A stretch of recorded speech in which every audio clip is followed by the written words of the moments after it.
Don't worry, we gonna talk in a second. What's up, y'all? What's going on?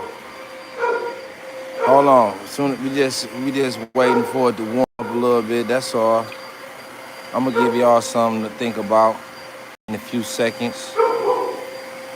1 second. As soon as we shut down the vacuum.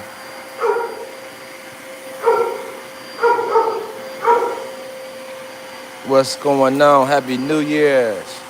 Happy New Year. We live down here at the Mecca Dog Trainer.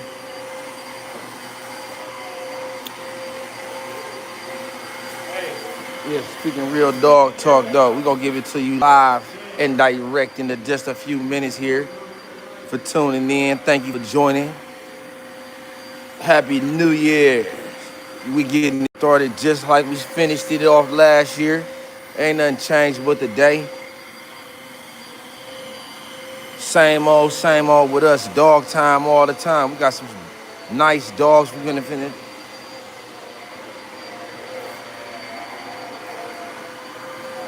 Yeah, we just getting started.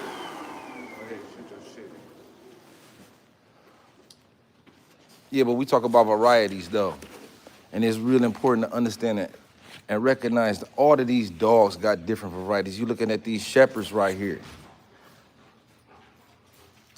How many different shepherds do you know of? A Malinois is a shepherd. These Boerboels are Molossus. They mastiffs. The bully is a mastiff. And when you bring them together, what they do is you bring out the best in both of them. This is tradition in dog breeding. This is historic, the way that dog breeds have been developed, the way that they begin. You see something that you like and identify the type and the style, and then you want to produce that.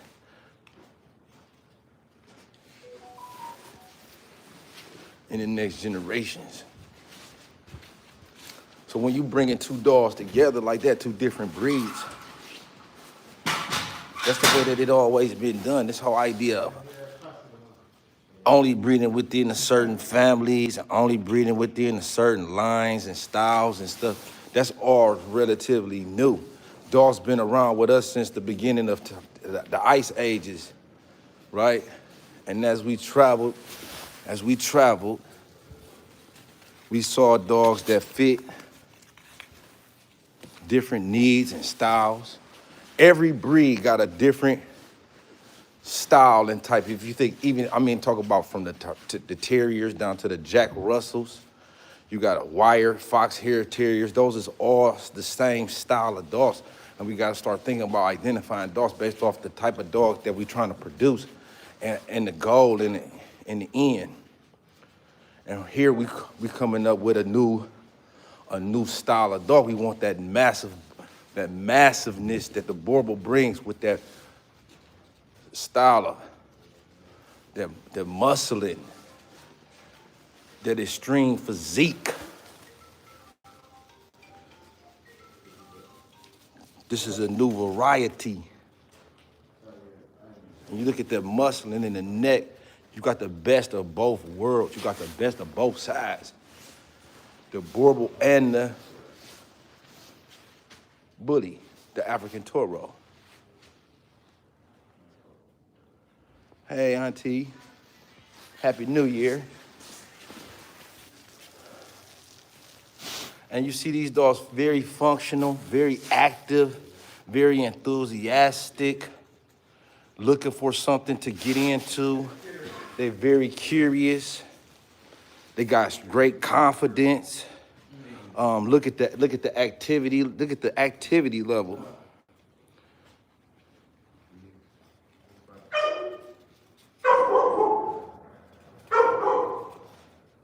So this is a project, and you can participate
My New Year's resolution, I'm gonna go live more often and all the time.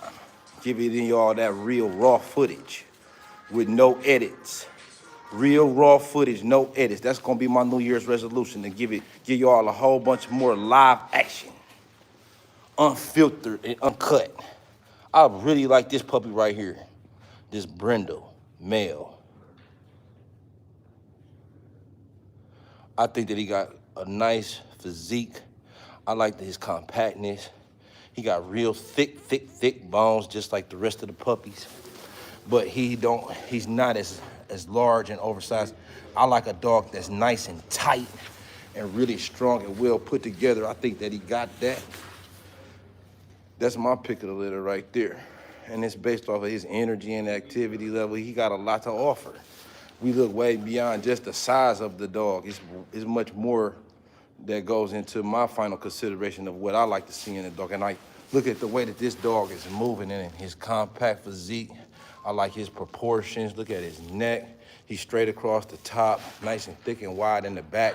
He got thick bones. His front end is like second to none. Look at the confidence. Look at that dog front end. The way that the shoulders bulging out. Look at his chest and his neck. And then look at his energy, like the way that he moves, like the intensity in his movement. You know, that's something else to consider when you evaluating a puppy, the level of energy that the puppy got. And I like his pep and his, that spunk that he seemed like he got a lot of spunk.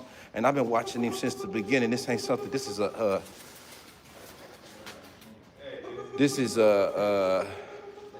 based off of a lot of observation.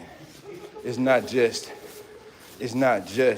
talking about since he was a puppy, he had a whole lot of energy. He had a whole lot of spunk.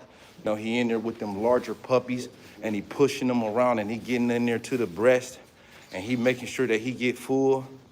You can't do nothing but love a young dog, an underdog like that. You can't do nothing but root for the underdog when he in there. And then, so I've been watching him since he was a young pup, a couple days old. And I just like everything I see. Here go another choice dog. I mean, in this litter though, you got choice dogs all the way around though. It's like, pick your flavor.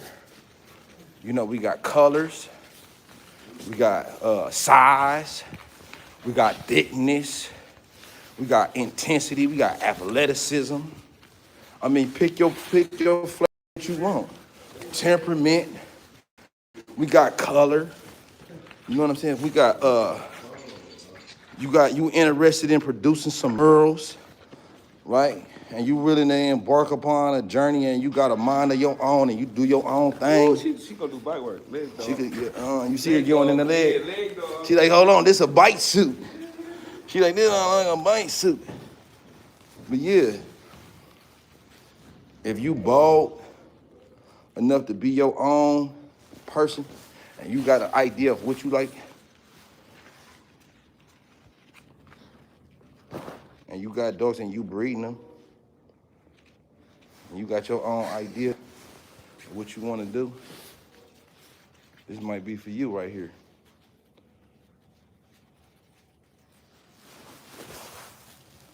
Look at that.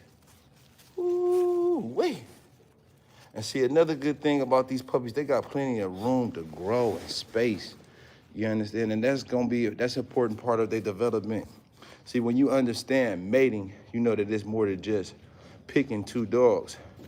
Part of it is parenting, okay? Picking two dogs, that's half of it, but the other half is parenting. So we parenting these dogs in an appropriate way. All of the things that they need at their age. You understand, masters of puppyhood development, early puppyhood development.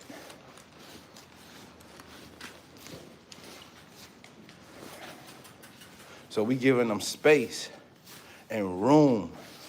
And it's just like a fish tank. The bigger the tank for the dog, the more the room, not just the size, but the mind. We trying to prepare this dog for civil society. So we want to expand their mind and let them know that this is a big world out there and you ain't got to be afraid of nothing. See, we installing confidence in these dogs from the very beginning. We installing confidence and we got room for them to grow. That's why they up here at the academy. You understand? Where we specialize in like this type of stuff. Like it's built for dogs. This is a place for dogs to come and grow, reach their ultimate potential. Like I said, masters in early puppyhood development. That's why that puppy look like that. That's why them puppies' tails up, moving like that. That's why they investigating everything like that. That's why they all over the place. You don't see them, they ain't scared of nothing. They ain't backing up from nothing. That's what you want to see, happy.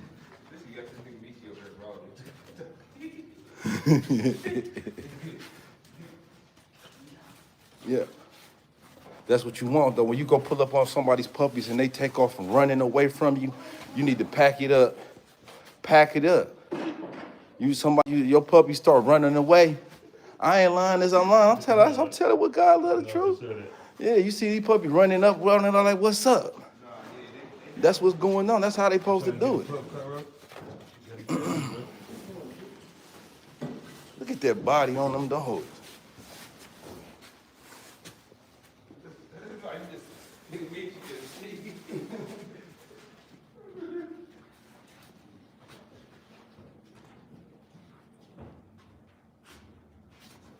Get this new year started off right. Dog time. You getting the camera there.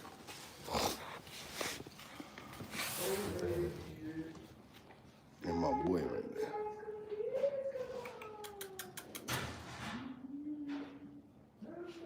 I got like 4 different breeds on the deck. Yeah, he knows keep it poison. Keep it poison what you like, man. Come here.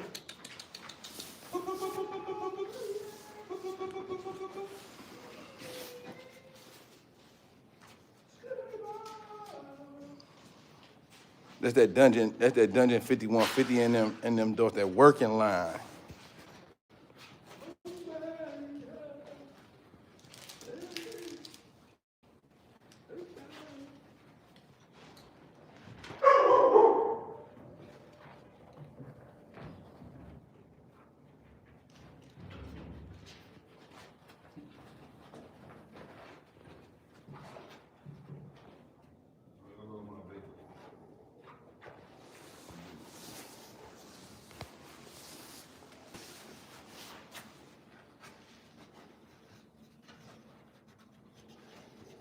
Thick, strong dogs.